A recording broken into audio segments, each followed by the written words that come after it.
Usted está viendo verdaderamente un programa de religión, de valores, de ideales y de principios que se pasa por Canal C los sábados a las 19:30 horas y después hay repeticiones en la semana. Es un solo invitado los 30 minutos. Hoy lo hemos invitado al doctor Horacio Villada Achával. Querido doctor, muchas gracias por haber aceptado la invitación. Y vamos a hablar no solo de su trayectoria, sino de su concepción de vida, que es lo más importante. Y entonces, negro, si te parece bien, entramos en tema.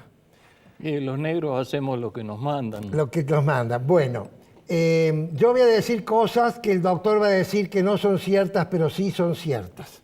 El doctor Villada, aparte de ser uno de los médicos más importantes que ha tenido Córdoba en toda su trayectoria, ¿cuántos años de ejercicio has tenido? 60. En los 60 años de ejercicio, ha sobresalido por encima de los otros médicos de su época y de otras épocas por una cosa, que es el ojo para detectar la enfermedad.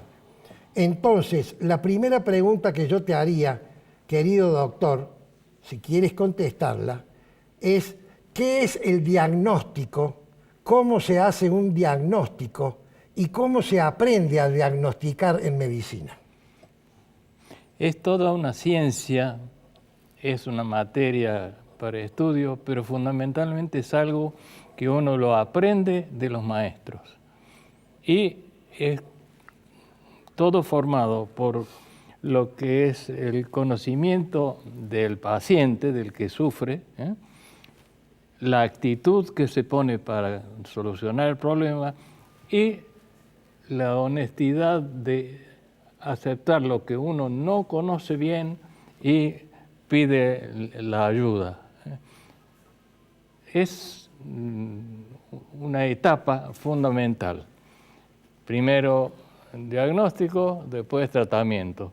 Bien, yo he observado en la gente exitosa que se le hacen estas preguntas ya cuando tienen gran parte de su vida hecha, que siempre hablan de los maestros, negro. Vos sabés que me impresiona lo que me estás diciendo.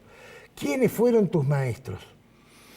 Mira, ahora me acaban de dar a fin de año en un ateneo que hacemos en la cátedra de pediatría de la Universidad Católica, que me acaban de dar un diploma de un título que no existe. Me han puesto maestro de residentes. Ajá. Es decir, el conocimiento se adquiere así, de esa forma, se va entregando, se va pasando, se va mostrando, y eso necesita una gran generosidad. Acá, en ese sentido, no hay que esconder nada. ¿Y quiénes fueron los maestros que te transmitieron eso a vos? ¿O un nombre que vos lleves en tu corazón? No quiero hablar de los profesores y demás, pero, por ejemplo, un médico excelente, realmente muy, muy importante, era médico del hospital de tuberculosis. Y a mí me gustaba el tema, mi madre había padecido este problema, yo también, y lo superamos muy bien. Y él pasaba todos los días en una motoneta Vespa y tocaba la bocina y yo me asomaba a la ventana y partíamos y me llevaba al hospital, al sanatorio, al Hospital Misericordia. Y ahí era este diálogo, esta presentación, este aprendizaje permanente, y venían médicos de otras partes. Y escuchaban. Y escuchaban. ¿Por qué te dedicaste a la pediatría? ¿Desde el principio o fue una evolución en tu carrera? No, desde el principio. Al principio he estado en hospital de tuberculosos, he estado cuando era practicante, en una guardia de sanidad policial, que en esa época era época del Brigadier San Martín, estaba el llame en su explosión y nosotros que íbamos a hacer deportes náuticos en el lago teníamos que pasar los sábados antes de las 4 de la tarde, antes que apareciera esta nube de motos, salían 10.000 motos de ahí y había que sentarse a esperar.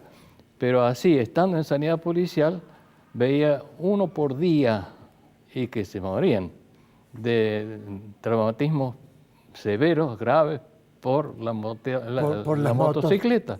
Estaban acostumbrados a bajar del caballo, a bajar del sul, que subirse a la motoneta. ¿Y qué te lleva a la pediatría? A tratar de curar niños. Estando en el Hospital Misericordia, que era de mujeres exclusivamente y tuberculosas, los fines de semana venían las parientas y amigas de las enfermas. Las enfermas se asomaban por una ventana en el primer piso y desde ahí saludaban a las amigas que les traían los hijos. Los chicos. Porque no tenían posibilidad de tener contacto directo. Cosa que yo había vivido y la estaba viendo ahí. ¿No había penicilina todavía? Sí había. No existía, no. ¿No existía la penicilina? No. En esa época aparecieron una serie de métodos que realmente no servían de mucho, porque hacían las cavernas tuberculosas, entonces te ponían el neumotórax, se lo inflaban. Yo estaba encargado una vez a la semana de hacer el neumoperitoneo para colapsar las cavernas, y todo eso no tenía mucho que ver. Los quimioterápicos, isoniazida, la streptomicina, ¿no?, la nicotina, todo aparece mucho más tarde. En aquella época lo que había era el ambiente, el sol a la mañana. El aire de la provincia de Córdoba. Bueno, el aire de la provincia de Córdoba hacía que el coche motor que venía, pasaba hacia el norte, hacia todo Punilla.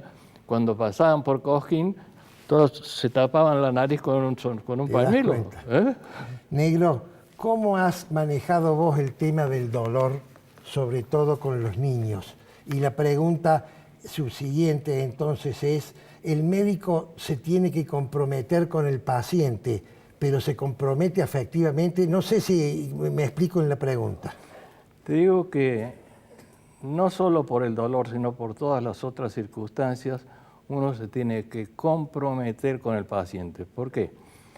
Te hago un ejemplo simple. Yo he vivido en el hospital de niños, ha sido mi segundo hogar. Y cuando entré fueron los 2 primeros que entraron por concurso en el hospital. Fuimos dos practicantes así. ¿Quién era el otro, te acordás? No querés nombrarlo. No. Bien. Mejor que no. Bueno. Pero hicimos un sorteo y entonces a mí ya no me pusieron como practicante, sino como médico interno con funciones así, ya de médico recibido, y pasé a hacer el consultorio de los médicos viejos. Ahora, ese compromiso que vos dices que es fundamental, ¿te afectaba emocionalmente a vos? ¿Vos llegabas a tu casa y continuabas preocupado emocionalmente por los enfermos, por estos niños enfermos que habías atendido? Mira, uno cuando tiene dificultades en diagnóstico y demás, te vas a la cama y pones la almohada, pero los pensamientos no se van. Y estás esperando que suene el despertador para ir a la sala y ver qué había pasado. Pero otra cosa es cuando entra el afecto. Es decir, la característica que yo he tenido, tengo como 30 publicaciones y 400 intervenciones en problemas científicos, pero lo más importante es comprender que ese chico que uno está viendo, ya sea en la guardia, en el consultorio, lo que sea, necesita de algo bastante más importante que la receta y demás. Todos esos chicos necesitan lo que yo traté de impulsar con toda mi fuerza y perdiendo muchísimo tiempo en la medicina, en la pediatría de la familia. Es decir, hay cosas que... Incluir a toda la familia en el tema del niño enfermo. Había dos variedades de médicos jóvenes así. Uno, el que entraba en las cátedras, y ese trabajaba con los pacientes internados. Y, por supuesto, de acuerdo a los profesores, con mucha evidencia científica y demás. Pero yo les llamaba a esos pacientes un paciente triplemente falseado. Porque, primero, estaban enfermos. Segundo, estaban solos. Solos. Y tercero, eran pobres. Eran pobres. Qué barbaridad. Eso era totalmente diferente, en lo que vos me preguntas, cuando en el consultorio externo o en la guardia, yo los recibía con madre, padre, hermano, tío o amiga, vecina del lado. Porque es fundamental el manejo con un concepto humano de esto. No es oír, hacer el diagnóstico y la receta, sino captar a la familia, ver lo que se está moviendo ahí y realmente vieras cosas que ya hacíamos nosotros antes y van cada vez aumentando. Es porque a los chicos, este llora, tiene cólicos, tiene diarrea, tiene intolerancia alimentaria, no tolera la leche, y resulta que hablamos con la mamá, entendemos que está casi en un 15% de las mamás están con un cuadro depresivo. Y nadie puede dar lo que no tiene. Claro. Entonces, simplemente con conversación, con movimiento, con apoyo y demás, dando tranquilidad, porque los médicos nos especializamos en asustar a la gente, dando tranquilidad, dando afecto, comprensión y demás, hacíamos la cosa mucho mejor en ese sentido. Qué maravilla. Última pregunta del primer bloque negro. El cerebro, pasemos al cerebro. Conjunto de neuronas que interactúan entre sí a través de fenómenos eléctricos y químicos. ¿Hay algo más o no? Porque si no hay nada más, el día que eso se pueda repetir técnicamente, se va a poder construir un cerebro. No sé si queda clara la pregunta que te hago.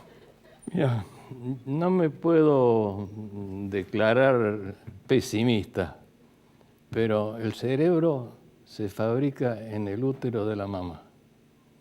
No se va a poder fabricar en otro lado. No. No va a haber inteligencia artificial absoluta nunca a tu criterio. No. Bueno, eso es una muy buena noticia. Mirá, y no tanto por otro lado, pero a nosotros nos deja más tranquilos los que no podemos visualizar un mundo diferente que quizás llegue más adelante. Sí, uno tiene que tratar de colaborar con la familia en ese sentido. Bueno, negro, hacemos un pequeño corte para los auspicios y luego continuamos.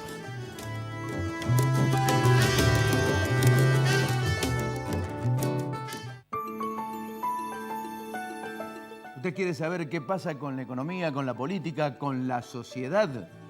Aquí, en Mesa de Diálogo, con la actualidad y toda la información, Ricardo Fonseca, José Ravalli. Los esperamos. Miércoles, 21 horas, solo por Canal C.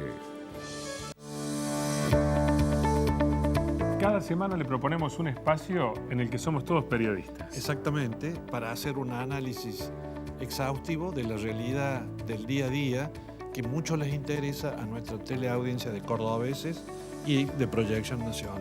Y por supuesto, con la presencia de invitados para abordar los temas de la actualidad. Cada semana en este espacio somos todos periodistas. Jueves, 23 horas, solo por Canal C.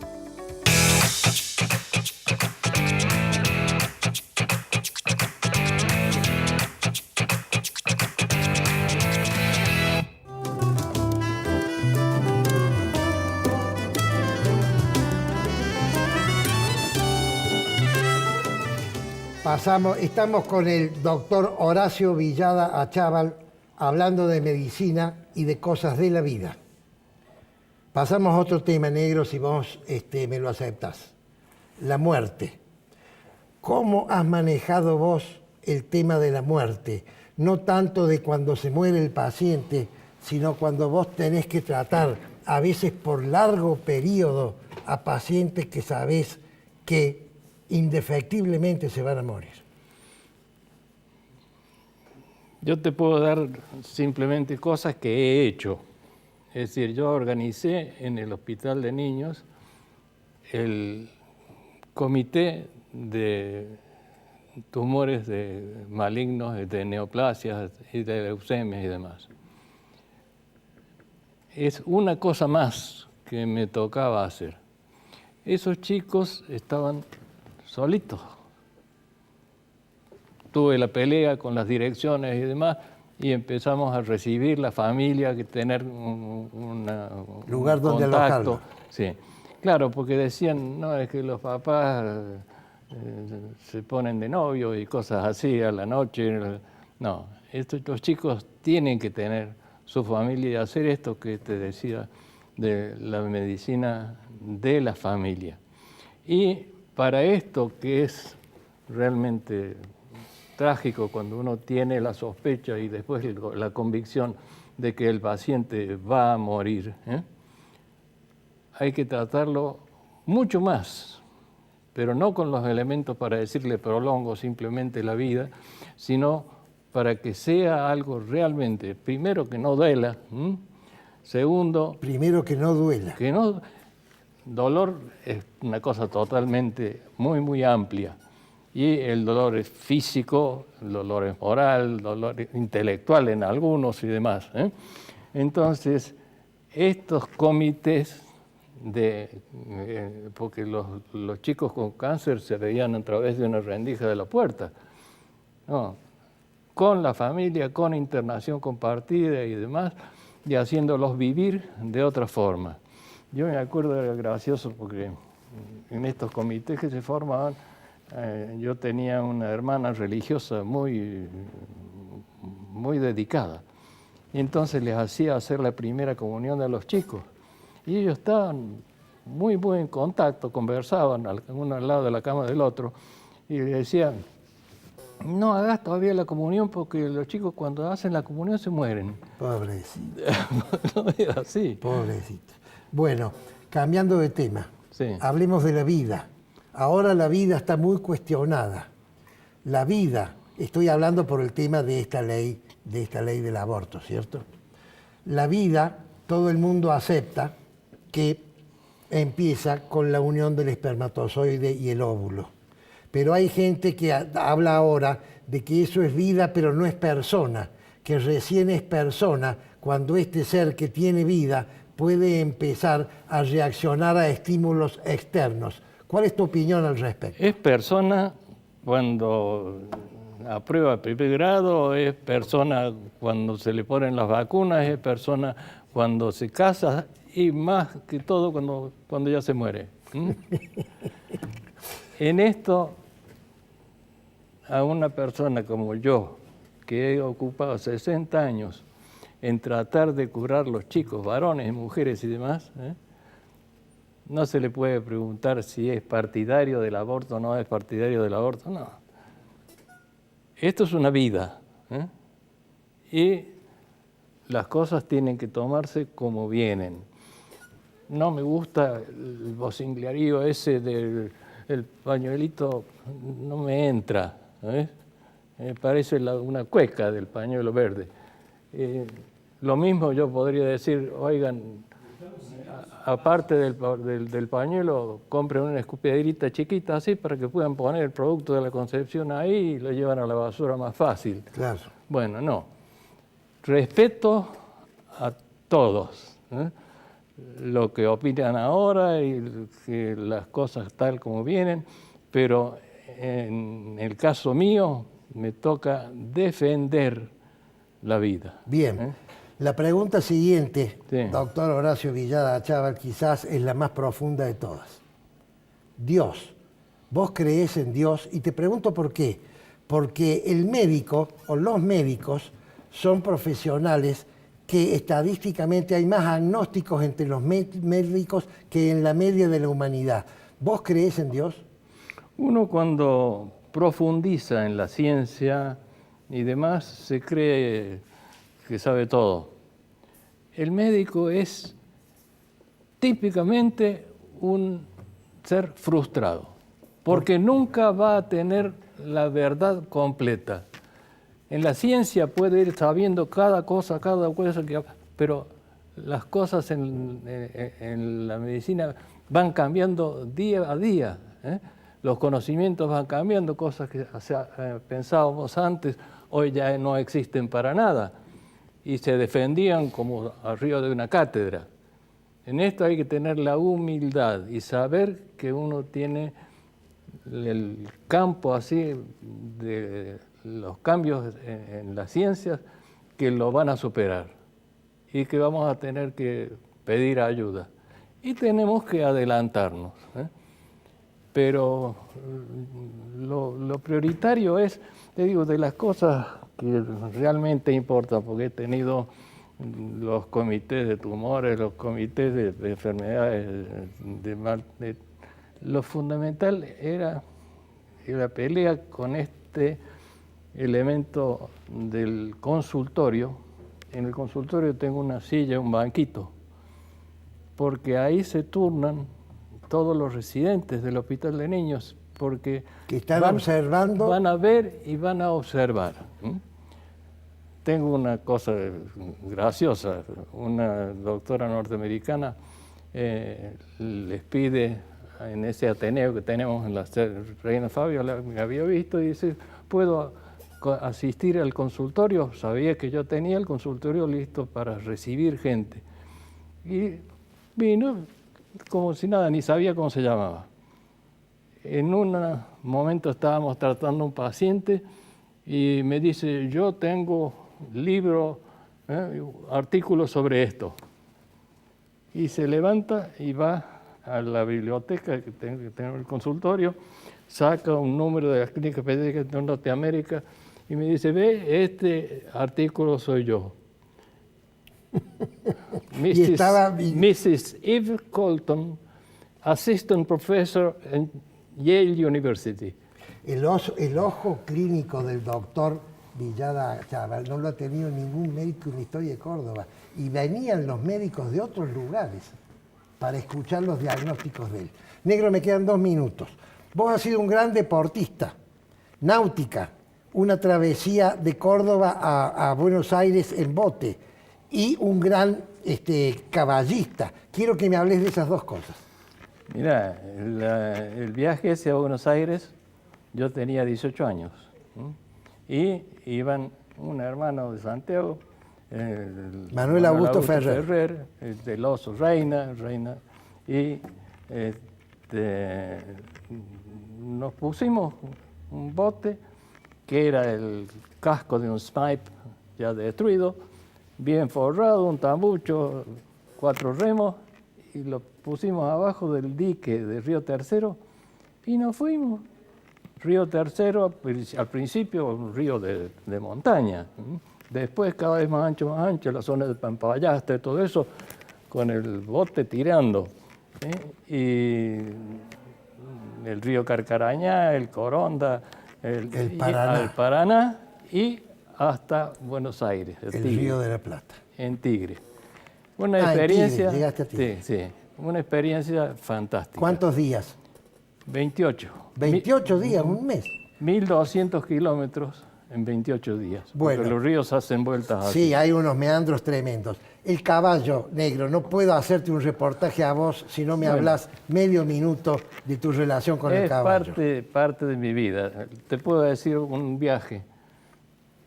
Le regalaron a una amiga nuestra unos caballos que los había ya inscritos porque Solané estuvo viendo, el que creó la raza criolla, estuvo viendo esto que estaba en un campo cerrado, pero en Gobernador Virasoro, límite de Misiones y Corrientes. Fue el año de más inundación importante, así, era toda la provincia de Corrientes, y nos vinimos con los 14 caballos caminando.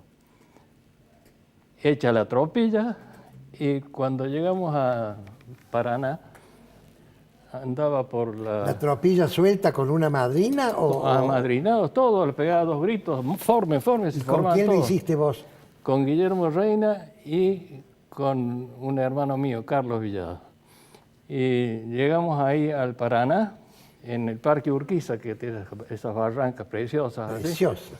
Y dándoles de comer a los animales porque nos habían dicho, en esa época era la balsa, que teníamos que ponerlos en camiones y de ahí subir a la balsa. Y no teníamos plata. Y un campamento que vimos ahí a la orilla del río era del ejército. Y un capitán que había estado en Córdoba le gustó la cosa y nunca se debe haber visto eso. Era un lanchón de esos de desembarco de la Segunda Guerra Mundial. El ruiderío de los cascos así adentro. Con la compuerta adelante que se baja. La compuerta que se baja. Y de ahí pasamos a Colastines al frente. Debe ser la única vez que han usado los caballos para eso. ¿Cuántos días tardaron en traerlos? No, estuvimos casi todo el mes de julio. Todo el mes de julio. Pero lo que pasa es que estaba muy inundado todo. ¿Quién te enseñó a andar a caballo, negro? Mira, eso medio lo aprendí solo. Solo. Lo aprendí solo. En Carlos Paz.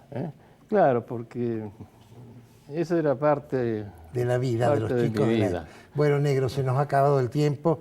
Te agradezco. Te quiero decir una cosa. Sí. Agradece porque hace bastantes años me llamaron del hospital porque decían que ahí le mandan un paciente de Salta. Venía de Orán, con diagnóstico en avión, con diagnóstico de encefalitis. Y dan vueltas, me lo traen a mí, lo interno ahí en el hospital privado y le digo, no, acá no hay encefalitis ni meningitis. Esto es dengue.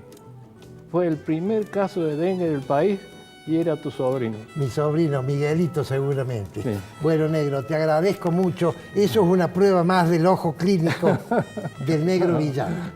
Señores, espero que les haya gustado esta entrevista tan interesante y buenas noches.